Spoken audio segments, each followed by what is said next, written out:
Assalamualaikum warahmatullahi wabarakatuh. Salam sejahtera bagi kita semua. Semoga kita semua dalam keadaan sehat walafiat. Saudara-saudara, jumpa lagi di mata kuliah Pendidikan Pancasila dan Kewarganegaraan. Kali ini kita akan membahas masalah ideologi Pancasila. Pancasila merupakan ideologi bangsa dan negara Indonesia.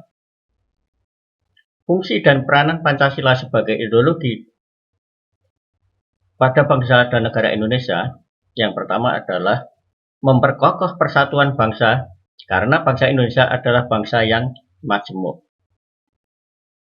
Yang kedua, mengarahkan bangsa Indonesia menuju tujuannya dan menggerakkan serta membimbing bangsa Indonesia dalam melaksanakan pembangunan. Yang ketiga, Pancasila memelihara dan mengembangkan identitas bangsa dan sebagai dorongan dalam pembentukan karakter bangsa berdasarkan Pancasila. Yang keempat, sebagai ideologi, Pancasila berperan menjadi standar nilai dalam melakukan kritik mengenai keadaan bangsa dan negara. Sebagai latar belakang pada mata kuliah ini, bahwa dewasa ini sebagian kecil dari kita ada seakan-akan penolakan terhadap mata kuliah Pendidikan Pancasila dan Kewarganegaraan karena dianggap kita mengembalikan pada masa Orde Baru, atau mungkin bahwa ada sebagian kita ada penolakan karena dianggap pendidikan Pancasila merupakan pendidikan indoktrinasi.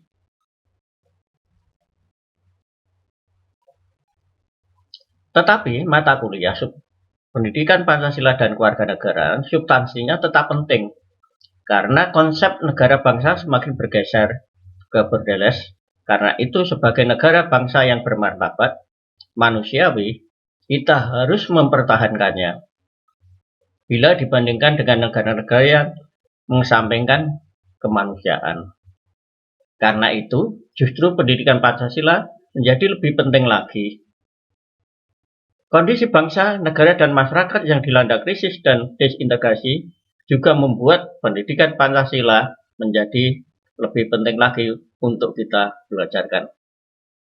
Mari kita hayati apakah pendidikan Pancasila ini memang diperlukan dalam konteks recovery jangka panjang bangsa Indonesia.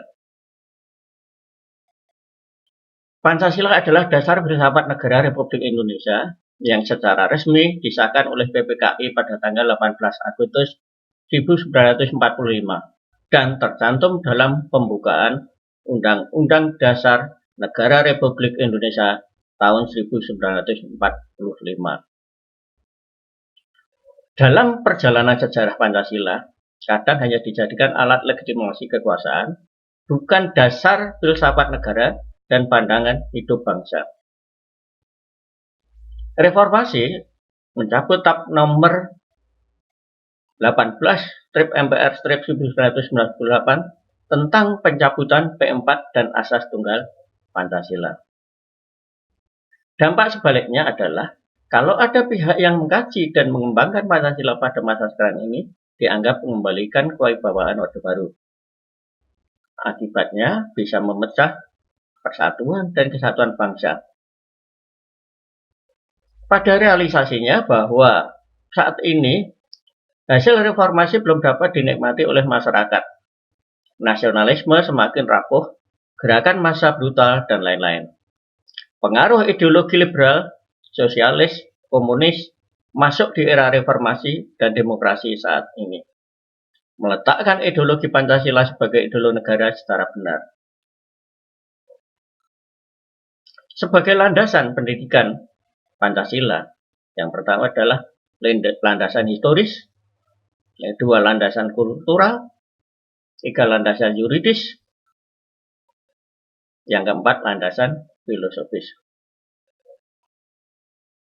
Landasan historis, kita selalu mengingat bahwa dalam perjalanan 75 tahun kemerdekaan bangsa kita selalu dihadapkan pada pasang surut dalam kehidupan bangsa dan negara kita.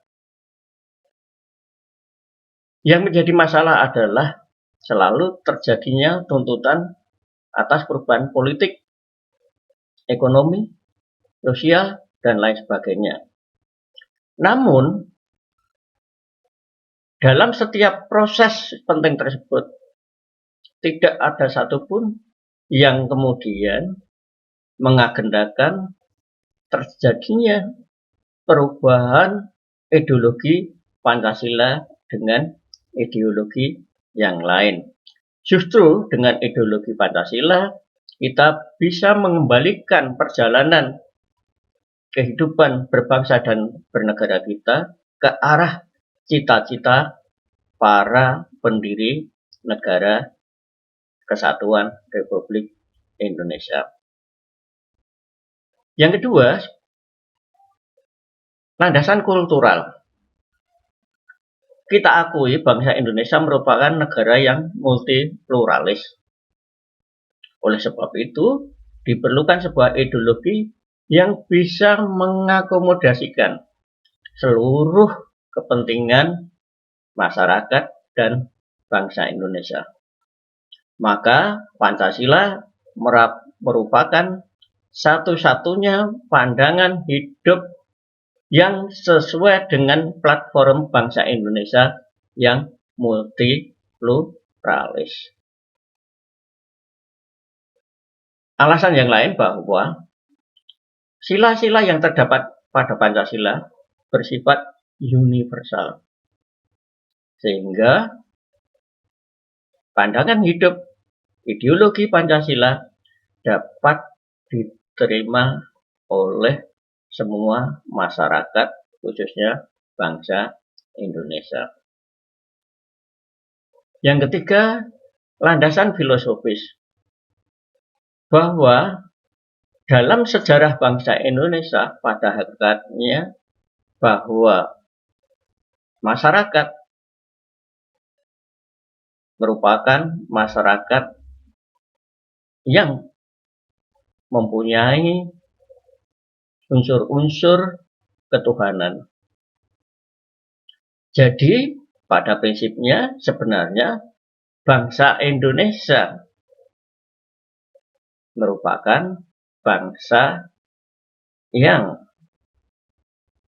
mempunyai filosofis sebelum bangsa ini berdiri, sebelum negara ini berdiri.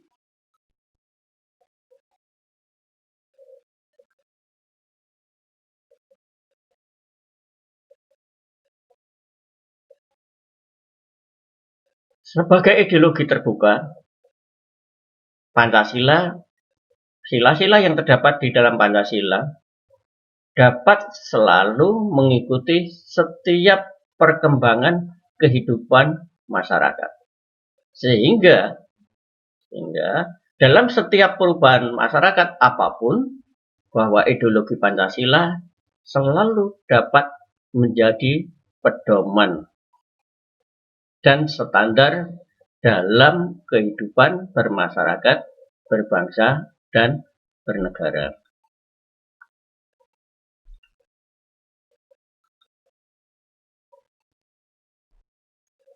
Perbedaan ideologi terbuka dan tertutup.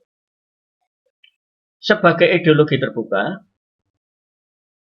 Pancasila bersifat inklusif, tidak otoriter. Sebagai ideologi terbuka, Pancasila tidak totaliter. Sebagai ideologi terbuka, Pancasila tidak dapat dipakai melegitimasi kekuasaan sekelompok orang. Sebagai ideologi terbuka, Pancasila bersifat demokratis dan terbuka.